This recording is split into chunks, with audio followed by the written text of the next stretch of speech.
اگر انسان جنگلوں میں بسیرا کرتا، جانوروں کے درمیان رہتا، تو ہر وقت اس کی زندگی کو خطرات درپیش ہوتے۔ ان خطرات سے بچنے کے لیے، اپنی زندگی کے تحفظ کے لیے انسان نے معاشرے بنائے تھی۔ اسلامی معاشرے میں کسی قسم کی تفرقہ بازی نہیں ہوتی۔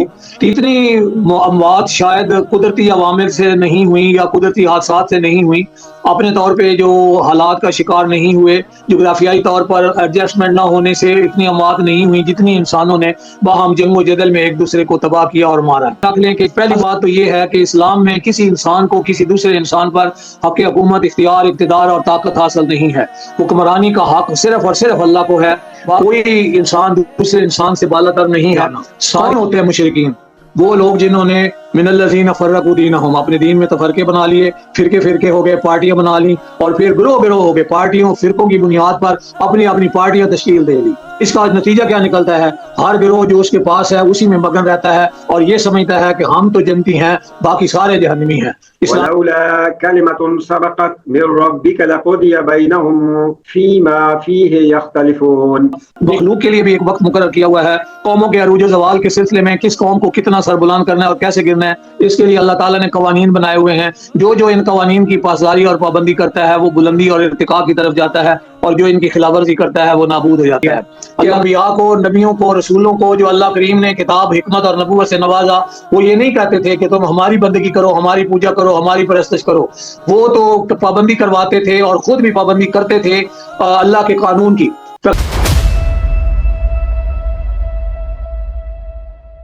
بسم اللہ الرحمن الرحیم۔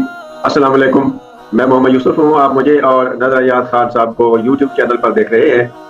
ہمارا آج کا موضوع ہے قرآن کریم کا معاشرتی نظام۔ اعوذ باللہ من الشیطان الرجیم، بسم اللہ الرحمن الرحیم۔ عزیزان ایمان، انسان مدنی طبع ہے، یعنی مل جل کر معاشرتی زندگی گزارنے پر یہ مجبور ہے، اور اپنی جان، مال، عزت، آبرو کے تحفظ کے لیے یہ معاشرتی زندگی گزارتا ہے اور معاشرے بناتا ہے۔ ابتدائی انسانیت سے لے کر آج تک انسانوں نے اجتماعی طور پر رہنا اس لیے ضروری سمجھا کہ اس سے ان کے مسائل سلجھتے اور ان کی حفاظت کے سامان ہوتے ہیں۔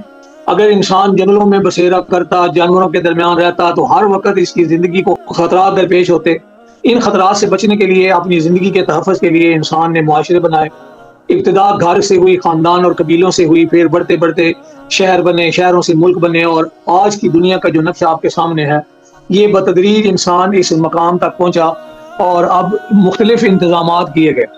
پھر ہر معاشرے میں اپنی اپنی روایات ہوتی ہیں، اپنے اپنے ضابطے ہوتے ہیں، اپنے اپنے قانون ہوتے ہیں۔ اگر آپ دنیا میں معاشرتی نظام کو دیکھیں تو کسی جگہ پہ بادشاہت ہے، کسی جگہ پہ جمہوریت ہے، کسی علاقے میں ڈکٹیٹرشپ ہے، کسی میں فرعونیت ہے۔ یہ سارے کے سارے انسان نے معاشرتی نظام اس لیے بنائے تاکہ وہ اپنے لیے خوشحالی حاصل کر سکے اور امن و سکون سے رہ سکے۔ حیرت کی بات یہ ہے کہ اگر کوئی ایسا قانون بنا لیا جائے جس میں انسان کو بجائے اس کی جان، مال، عزت اور آبرو کے وہ حفاظت کے الٹا اس کے لیے نقصان بنے، تو پھر ان معاشروں کے بنانے کا فائدہ؟ آپ اگر دیکھیں گے کائنات کی تاریخ کو، انسانوں کی تاریخ کو، اتنی اموات شاید قدرتی عوامل سے نہیں ہوئی یا قدرتی حادثات سے نہیں ہوئی، اپنے طور پہ جو حالات کا شکار نہیں ہوئے، جغرافیائی طور پر ایڈجسٹمنٹ نہ ہونے سے اتنی اموات نہیں ہوئی جتنی انسانوں نے باہم جنگ و جدل میں ایک دوسرے کو تباہ کیا اور مارا۔ ازل سے آج تک آدمیت کے ساتھ شیطانیت اور انسانیت کے ساتھ ابلیسیت برسر پیکار رہی ہے۔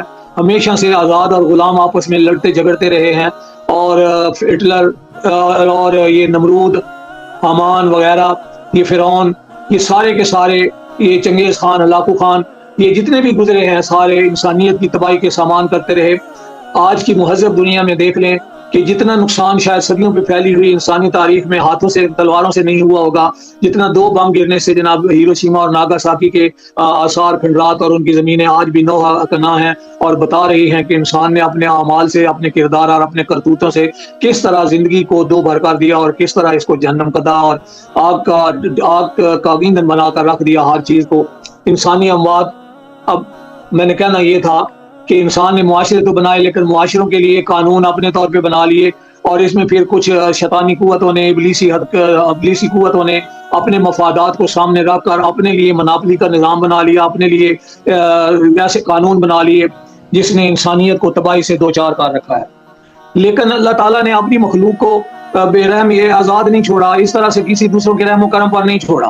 انبیاء کا سلسلہ شروع کیا جو ابتدائی انسانیت سے آج تک انسانوں کے لیے نعمت اور رحمت کی شکل میں ہمارے پاس چلتا آ رہا ہے۔ نبی اکرم صلی اللہ علیہ وسلم پر آسمانی ہدایات کا جو سلسلہ اختتام پذیر ہوا تو اس کا مطلب یہ تھا کہ اب انسانیت کو علاقائیت سے بڑھ کر عالمگیریت کے اصول دے دیے گئے۔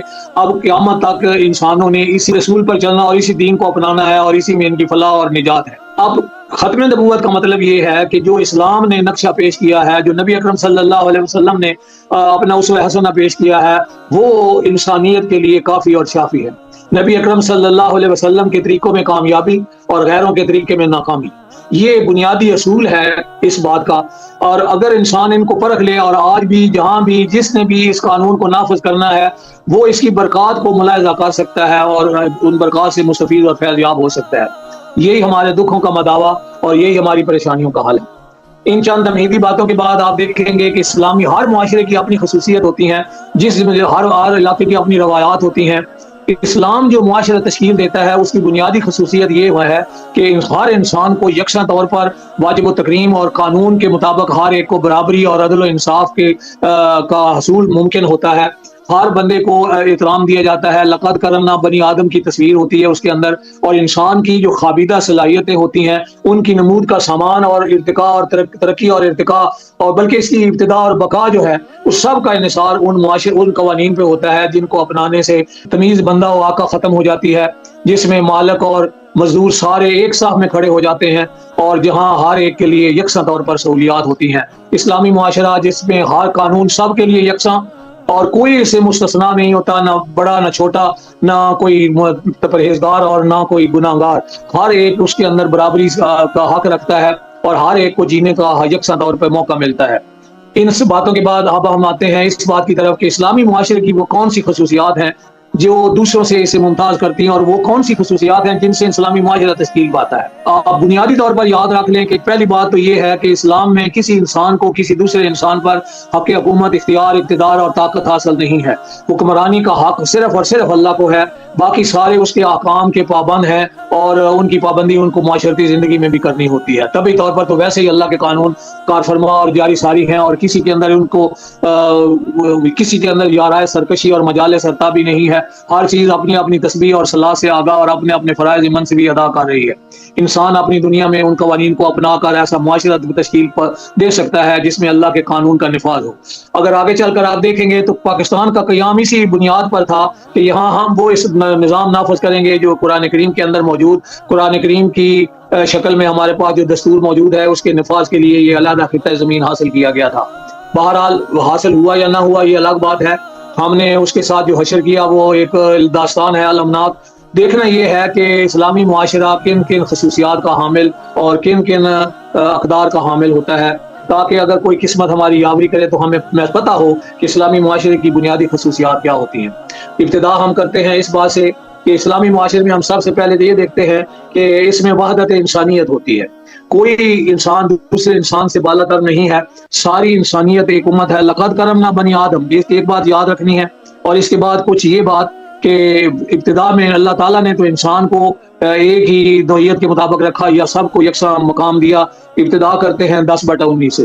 اعوذ باللہ من الشیطان الرجیم، بسم اللہ الرحمن الرحیم۔ سورہ یونس کی 19 نمبر آیت ہے، وَمَا كَانَ النَّاسُ إِلَّا أُمَّةً وَاحِدَةً فَاخْتَلَفُوا وَلَوْلَا كَلِمَةٌ سَبَقَتْ مِنْ رَبِّكَ لَقُضِيَ بَيْنَهُمْ فِيمَا فِيهِ يَخْتَلِفُونَ۔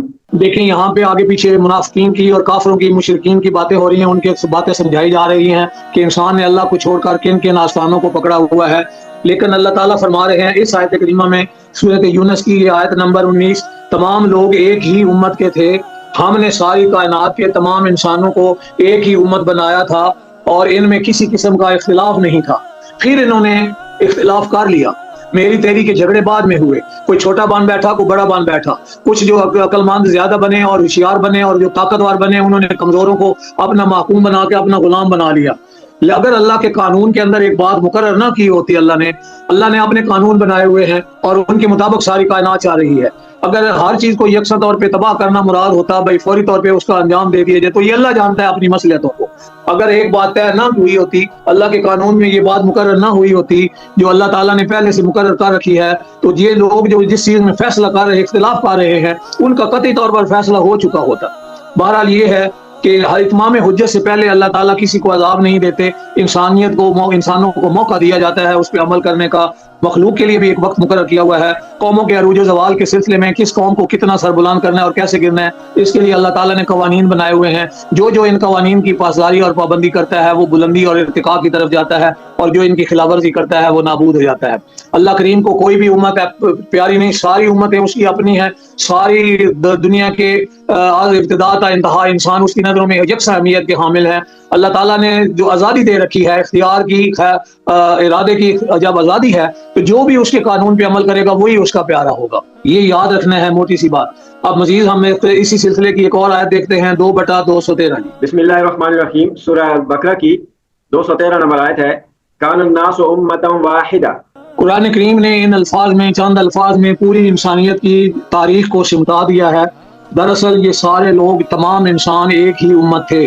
کان الناس امۃ واحدہ، سارے انسان ایک ہی امت واحدہ تھے، ایک ہی امت تھے، ایک ہی گروہ تھا۔ پھر ہوا یہ کہ کچھ لوگوں نے، کچھ مفاد پرستوں نے، کچھ طاقتوروں نے، کچھ اپنے آپ میں دوسروں سے ذہین سمجھنے والوں نے اپنے لیے یہاں پہ اقتدار اور اختیار حاصل کر کے یہاں پہ دوسرے انسانوں کو محکوم بنا لیا، میری تیری کے بند باندھ کر اپنے لیے ساز و سامان اکٹھے کر لیے اور دوسروں کو اس سے محروم کر لیا۔ اللہ تعالیٰ نے پھر ان کے اختلافات کو ختم کرنے کے لیے، ان اختلافات کے حل کے لیے، آپس میں انسانوں کے درمیان جو تفریق ہوئی ہے اس کو دور کرنے کے لیے اللہ تعالیٰ نے انبیاء بھیجے، خوشخبریاں سنانے والے کہ اللہ کے قانون کی پیروی کرو گے تو اچھے رہو گے اور ترقی اور ارتقاء کا سفر طے کر سکو گے، خوشحال رہو گے امن و سکون سے، اور اگر نہ کیا اللہ کے قانون کی پابندی تو پھر تمہارے لیے یہ دنیا بھی جہنم ہے اور آخرت بھی۔ یعنی اللہ تعالیٰ نے مبشرین اور منذرین بھیجے، اور دیکھو نا آگے لفظ ہے سب کے ساتھ کتابیں نازل کی۔ نبی بلا کتاب کے کا تصور قرآن کریم نہیں دیتا، ہر نبی پر اپنے اپنے زمانے میں اپنی اپنی ضروریات کے مطابق اپنے اپنے علاقوں کے لیے جس تک جگہ پہ جتنی ضرورت تھی اللہ نے وہ ہدایات بذریعہ وحی بھیجی اور قوانین بھیجے۔ تو ہر ایک کے ساتھ کتاب نازل ہوئی ہے، ہمیں اس کا نام علم ہو یا نہ ہو۔ لوگوں کے ہر اختلافی عمل کا فیصلہ اس وحی کی روح سے ہوتا۔ یہ سلسلہ قیامت تک ابتدا سے جاری ہے اور آج تک اسی پر عمل ہو رہا ہے۔ صرف انہی لوگوں نے جنہیں کتاب دی گئی تھی اپنے پاس دلائل آ چکنے کے بعد بھی آپس کے بغض و عناد کی وجہ سے اس میں اختلاف کیا۔ یہ ساری باتیں سمجھ لینے والی ہیں۔ اللہ پاک نے ایمان والوں کی اس اختلاف میں بھی حق کی طرف اپنی مشیت سے رہنمائی فرمائی اور قرآن کریم کی آیات کے ساتھ ان کو واضح روشنی دکھائی، اور اللہ جس کو چاہے سیدھی راہ کی طرف رہنمائی کرتا ہے۔ یہ ساری آیت کریمہ یہ کیا بتا رہی ہے کہ ساری کا ساری انسانیت ایک امت تھی۔ پھر ہوا یہ کہ ان کے اندر کچھ لوگوں نے میری تیری اور اقتدار اور اختیار اپنے ہاتھ میں لے کر رزق کے سرچشموں پر قبضہ کر کے فرعونیت وغیرہ کے نمونے دکھائے اور انسانوں کو اپنا غلام بنا لیا۔ اللہ تعالیٰ نے پھر انسانوں کی بہتری اور بھلائی کے لیے ہر دور میں اپنے نبی بھیجے، مبشر اور منذر۔ انہوں نے بتایا کہ کس طریقے سے اللہ کے قانون کی پاسداری کرو گے تو امن سکون اور آزادی کی زندگی بسر کرو گے، اور اگر تم نے ان کے ساتھ ان قوانین پر عمل نہ کیا تو خود بھی خوار ہو گئے اور آنے والی نسلیں بھی تمہاری غلامی رہیں گی۔ یہ ساری باتیں کرنے کے بعد کہا ہے کہ اللہ تعالیٰ نے ہر ایک کے ساتھ کتاب بھیجی اور ہر نبی اپنے اپنے زمانے میں اور دستور قانون لے کر اب آخری اور مکمل منزہ شکل میں، حتمی شکل میں تمت کلمات رب کا صدق معادلہ کے دعوے کے ساتھ کہ ہم نے صدق اور عدل کے ساتھ تمام کر دیا ہے کہ اس قرآن کریم کے اندر ہدایت کو منحصر اور معصور کر دیا ہے۔ اب قرآن کریم ہی ہماری حکمرانی اور ہماری فلاح و بہبود کا ضامن ہے۔ یہ ہے قرآن کریم کے معاشرتی نظام کی پہلی بنیاد کہ انسان سارے ایک ہے، سب کے لیے اللہ کی طرف سے ایک ہی دعوت رہی ہے اور اب وہ دعوت قرآن کریم کی شکل میں موجود ہے۔ تو اسلامی معاشرہ وہ ہوگا جس میں اسلام قرآن کے بیان کردہ پیغمبر علیہ الصلوۃ والسلام کے نمونے کے مطابق، اس حسنہ کے مطابق قوانین جاری اور ساری ہوں گے۔ اب اسلامی معاشرے میں یاد رکھیں قرآن کریم کے مطابق حکمرانی صرف اور صرف اللہ کی ہے۔ یہ اسلامی معاشرے کی بنیاد کا پہلا کہ سارے انسان ایک، اور وہ سارے کسی ایک دوسرے کے معقوم نہیں، ایک دوسرے کے ساتھ برابری کا حق رکھتے ہیں۔ اب سب کا کام کیا ہے؟ اللہ کے قانون کا نفاذ کرنا، یعنی حکمرانی کا حق صرف اور صرف اللہ کو ہے۔ اس سلسلے میں ہم آیات دیکھتے ہیں 3/89 پہلے۔ بسم اللہ الرحمن الرحیم، سورہ آل عمران کی 78 نمبر آیت ہے، ما کان لبشر ان یؤتی اللہ الکتاب والحکم والنبوۃ ثم یقول للناس کونوا عبادا لی من دون اللہ ولكن كونوا ربانيين بما كنتم تعلمون الكتاب وبما كنتم تدرسون. دیکھیں اس آیت کریمہ میں کیا بتایا گیا ہے کہ کسی بشر کے لیے، کسی انسان کے لیے یہ روا نہیں ہے، یہ جائز نہیں ہے، یا یہ لائق نہیں ہے، کسی بھی انسان کو یہ جچتا ہی نہیں کہ اللہ تعالیٰ تو اسے کتاب، حکمت اور نبوت سے نوازے اور وہ لوگوں سے یہ کہے کہ تم اللہ کے چھوڑ کر، اللہ کے قوانین سے ہٹ کر میرے قوانین پہ چلو، میرے بندے بن جاؤ، میری بات سنو. اس کی اپنی بات پیغمبر کی تو ہوتی نہیں ہے، وہ تو اللہ کی باتیں ہوتی ہیں جو وہ لوگوں کو بتا رہے ہوتے ہیں. آگے یہی جملہ ہے، وہ تو یہی کہے گا کہ تم سارے کے سارے رب والے بن جاؤ، اب آؤ ہم سب مل کر ربانی ہو جائیں، تمہیں کتاب سکھانے کے باعث اور تمہارے کتاب پڑھنے کے باعث. یعنی اس وجہ سے ہم ربانی ہو جائیں کہ ہم اللہ کی کتاب کو ہی اپنے مد نظر رکھیں، اسی کو ہم اسی کا علم حاصل کریں اور اسی کا درس دیں. درس ہوتا ہے بار بار اپنانا، سمجھنا، یعنی ہر قسم کے عوامل کے ساتھ اس کو اپنی محفلوں کا مرکز، اپنی زندگیوں کا مرکز اور محور بنانا. اور یہ نہیں ہو سکتا کہ وہ تمہیں فرشتوں اور نبیوں کو رب بنا لینے کا حکم کرے، ایسا اللہ کریم نے نہیں کہا ہوا حکم دے گا. یعنی یہ آیت کریمہ کیا بتا رہی ہے کہ انبیاء کو، نبیوں کو، رسولوں کو جو اللہ کریم نے کتاب، حکمت اور نبوت سے نوازا، وہ یہ نہیں کہتے تھے کہ تم ہماری بندگی کرو، ہماری پوجا کرو، ہماری پرستش کرو. وہ تو پابندی کرواتے تھے اور خود بھی پابندی کرتے تھے اللہ کے قانون کی. پیغمبر علیہ الصلوۃ والسلام کے بارے میں بے شمار آیات میں ہے کہ میرا پیغمبر بولتا ہی وہ ہے جو اس کی طرف وحی کی جاتی ہے، اور بار بار حکم بھی دیا گیا کہ میرے پیغمبر آپ وحی کے علاوہ کسی چیز کی پیروی نہیں کرنی، ان کی باتوں میں نہیں آنا، اللہ کے قانون کو خالصتاً اپنانا ہے، یہی دین قیم ہے، اسی کا نام الاسلام ہے. یہ بات کلیئر ہو گئی کہ انبیاء اللہ کے قانون کے مطابق چلاتے ہیں. اللہ کے نبی اپنا حکم نہیں دے رہے ہوتے، وہ اللہ کا حکم انسانوں تک پہنچا رہے ہوتے ہیں. وہ درمیانی واسطہ ہوتے ہیں اللہ اور بندے کے درمیان. اللہ نے ان کو نامزد کیا ہوتا ہے انسانوں تک عملی طور پر اس کے احکام کو پہنچانا. تو اسلامی معاشرے کی پہلی خصوصیت یہی ہے کہ اللہ کے قوانین کا نفاذ کرنا ہے، وہ قوانین جو انبیاء کی معرفت انسانوں کو ملے، اور اب جو آخری شکل میں پیغمبر علیہ الصلوۃ والسلام کی معرفت قرآن کریم کی شکل میں ہمیں دے دیے گئے ہیں. تو اسلامی معاشرے میں حکمرانی کس کی ہوئی؟ اللہ کی. 9/115 دیکھ لیا. بسم اللہ الرحمن الرحیم. سورہ التوبہ کی 115 نمبر آیت ہے. وما كان الله ليضل قوما بعد إذ هداهم حتى يبين لهم ما يتقون ان اللہ بكل شيء علیم. اس آیت کریمہ میں یہ بتایا گیا ہے کہ اللہ کریم کے ہاں ایسا نہیں ہوتا کہ کسی قوم کو ہدایت کر کے بعد میں گمراہ کر دے. یعنی جو چیز اسے دے دی گئی ہے وہ اس کے مطابق چلتا ہے، اس کو گمراہ پھر نہیں کیا جاتا جب تک ان چیزوں کو صاف صاف نہ بتلا دے جن سے وہ بچیں. یعنی اللہ کے قانون کی وہ پاسداری کرے. بے شک اللہ ہر چیز کو جاننے والا ہے. اگلی آیت جو ہے اس پہ غور کر لیں، کیا ہے کہ حکمرانی کس کی ہے؟ بلا شبہ اللہ ہی کی حکمرانی ہے، اللہ ہی کی ملکیت ہے آسمانوں میں اور زمین میں. یہ بات کرنے کی کیا ضرورت تھی کہ اللہ کریم کی بادشاہی ہے زمین و آسمان میں، کہ دنیا کی ہر چیز، کائنات کا ذرہ ذرہ، گوشہ گوشہ اللہ کے قانون کی پاسداری کرتا اور اس کی پابندی کر رہا ہے. اللہ نے ساری کائنات کے لیے جو قوانین بنائے ہیں، ہر چیز اپنی اپنی صلاحت، اپنی اپنی تسبیح سے ادا، اپنے اپنے فرائض کے مطابق، متعین کردہ فرائض کے مطابق سرگرم عمل ہے. اب یہ بات کر کے کہا جا رہا ہے کہ کائنات کے اندر حسن، تناسب، توازن دیکھ لو، خوبصورتی کی ایک مچلتی مسکراتی دنیا آباد دیکھ لو. اگر کائنات کے قوانین اللہ کے بنائے ہوئے ہیں اور ان کے مطابق کائنات بڑے حسن اور توازن سے چل رہی ہے، تو انسان تمہارے معاشرے میں بھی اللہ کے قانون جب اپنائے جائیں گے، تم اپناؤ گے تو اسی طرح حسن ہم آنگی. اور ٹھیک وقت میں وقت پر جس طرح سورج طلوع ہوتا ہے، غروب ہوتا ہے، دن رات آتے ہیں، موسموں کا تغیر تبدل ہوتا ہے، اس طرح تمہارے ہاں بھی اگر تم معاشرتی طور پہ ان قوانین کو اپناؤ گے تو تمہارے اندر بھی خوبصورتی ہوگی، اعتدال، توازن اور تناسب ہوگا. انسان انفرادی طور پر اور اجتماعی طور پر سکون اور اطمینان میں آئے گا. اور یاد رکھیں اللہ کے سوا نہ کوئی تمہارا یار ہے نہ مددگار ہے. اللہ ہی ہے جو سب کا ولی اور کارساز ہے. یعنی اللہ کے قانون تمہارے لیے کافی اور شافی ہیں. اللہ کے قوانین کی پابندی کرو گے. یہ اسلامی معاشرے کی خصوصیت ہے کہ اس اسلامی معاشرے میں سارے انسان برابر اور سب کے اوپر کسی کو کسی دوسرے کے اوپر حکمرانی کا حق کوئی نہیں. حکمرانی کا حق اللہ کو، قوانین کی پاسداری پابندی اللہ کی، اور اللہ کے قانون کی پاسداری اللہ کے قانون کے ذریعے. یہ ہے ہمارا معاشرتی نظام. مزید دیکھتے ہیں 7/3 میں. بسم اللہ الرحمن الرحیم. سورہ الاعراف کی 3 نمبر آیت ہے. اتبعوا ما انزل الیکم من ربکم ولا تتبعوا من دونه اولیاء قلیلا ما تذکرون. دیکھیں اس آیت کریمہ میں کیا کہا جا رہا ہے. پیغمبر علیہ الصلوۃ والسلام کے ذریعے پوری انسانیت کو بتایا جا رہا ہے کہ تم لوگ اس کا اتباع کرو جو تمہارے رب کی طرف سے آئی ہے. اسلامی معاشرے میں اللہ کی حکمرانی کرنے کا طریقہ کار بتایا جا رہا ہے کہ تمہارے رب کی طرف سے جو وحی تمہارے اوپر آئی ہے پیغمبر علیہ السلام کے ذریعے سے، وحی کے احکام جو تمہیں لیے گئے ہیں ان کی پاسداری کرو. اور پیغمبر علیہ السلام خود پہلے اس پہ عمل کر کے دکھاتے تھے. آپ نے عملی نمونہ والذین معہ کے ساتھ مل کر ایسا دکھایا ہے کہ آج تک دنیا اس کی مثال دیتی ہے. اور یہ اسی کا صدقہ ہے کہ آج ہم میں وہ روشنی موجود اور ہم میں وہ نظام مصطفیٰ جسے کہتے ہیں وہ موجود چلا آ رہا ہے. بات ہے صرف عمل کرنے کی. اگر عمل کرو گے تو پھر وہی نتائج نکلیں گے جو قرون اولیٰ میں نکلے تھے. اللہ تعالیٰ کو چھوڑ کر اپنے باسط بن گڑت سرپرستوں کی اتباع مت کرو. یہاں ذاتی طور پہ پرستش بھی ہو سکتی ہے کہ ہر بندہ اللہ کی توحید کے علاوہ کسی اور کو الہ نہ بنائے, کسی اور کو کارساز حاجت روا مشکل کشا نہ سمجھے. لیکن اس کے ساتھ ساتھ یہ بھی کہا جا رہا ہے, یہ بھی مفہوم ہے کہ اللہ کے قانون کے علاوہ کسی دوسروں کے قانون نہ اپنائے. یہ دم چھلے لگانے کی ضرورت نہیں ہے کہ سوشلزم ہماری معیشت ہے, اسلام ہی ہماری معیشت کے اصول متعین کرتا ہے.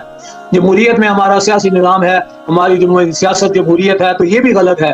ہمارا نظام اللہ کا دیا ہوا نظام ہے, اس میں دوسروں کے نظاموں کی پیوند کاری نہیں کرنی ہوتی.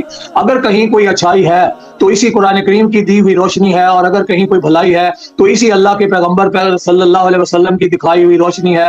اگر کہیں کوئی صداقت ہے تو اسی کتاب مبین کا کوئی نہ کوئی حصہ ہے جو میرے پیغمبر نے فاران کی چوٹیوں پہ نشر کی تھی. تو یاد رکھیں کہ اللہ کریم کے دیے ہوئے قوانین ہی ساری دنیا میں امن اور سکون کا باعث ہے, اور ان کو سمجھ کر ایمان لا کر اپنایا جائے تو یہ دنیا جنت کا نمونہ بن سکتی ہے. لیکن کہا گیا ہے کہ تم لوگ بہت ہی کم نصیحت پکڑتے ہو, قلیل لوگ ہوتے ہیں جو اس بات کو مانتے ہیں. یہ تو بات بالکل حقیقت ہے.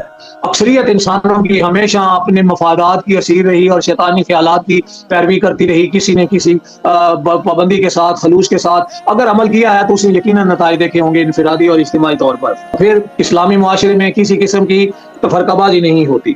30/32. بسم اللہ الرحمن الرحیم. سورہ الروم کی 32 نمبر ہے.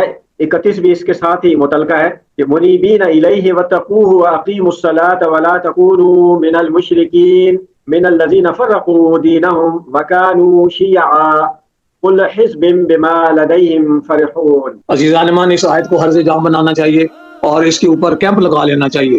یہ آیت ہمارے تمام مسائل کا حل پیش کر رہی ہے کہ منیبین الیہ, اللہ کی طرف رجوع کرو, انابت کرو, اپنا ذہن اللہ کی طرف, اللہ کی چوکھٹ پہ سر جھکا دو, اللہ کے قانون کی پاسداری کرو, اللہ کو الہ سمجھو اور اسی کے قوانین کی پابندی کرو. اور آگے کیا کرو جی, صلاۃ کا نظام قائم کرو. اور دیکھو مشرکین میں سے نہ ہو جانا. کون ہوتے ہیں مشرکین؟ وہ لوگ جنہوں نے من الذین فرقوا دینہم, اپنے دین میں تفرقے بنا لیے, فرقے ہو گئے, پارٹیاں بنا لی, اور پھر گروہ ہو گئے, پارٹیوں فرقوں کی بنیاد پر اپنی پارٹیاں تشکیل دے لی. اس کا نتیجہ کیا نکلتا ہے؟ ہر گروہ جو اس کے پاس ہے اسی میں مگن رہتا ہے اور یہ سمجھتا ہے کہ ہم تو جنتی ہیں, باقی سارے جہنمی ہیں. اسلامی معاشرے میں یہ نہیں ہوتا. اسلامی معاشرے میں اللہ کے قانون کی پاسداری اور پابندی ہوتی ہے اور فرقہ بندی نہیں ہوتی, اور ساری امت کے لیے ایک ہی قانون ہوتا ہے.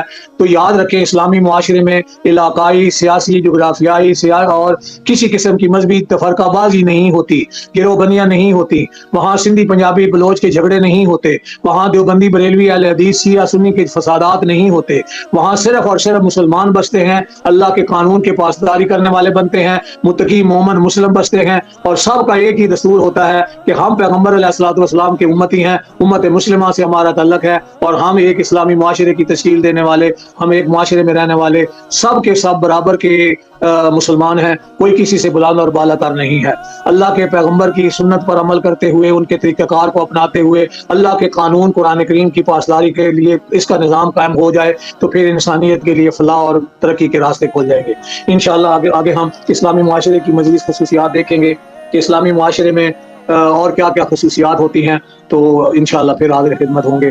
والسلام. اللہ آپ کو خیر و عافیت سے رکھے. ٹھیک ہے ناظرین, اگلے پروگرام تک اجازت چاہتے ہیں, اسی موضوع کے ساتھ پھر حاضر ہوں گے. السلام علیکم ورحمۃ اللہ.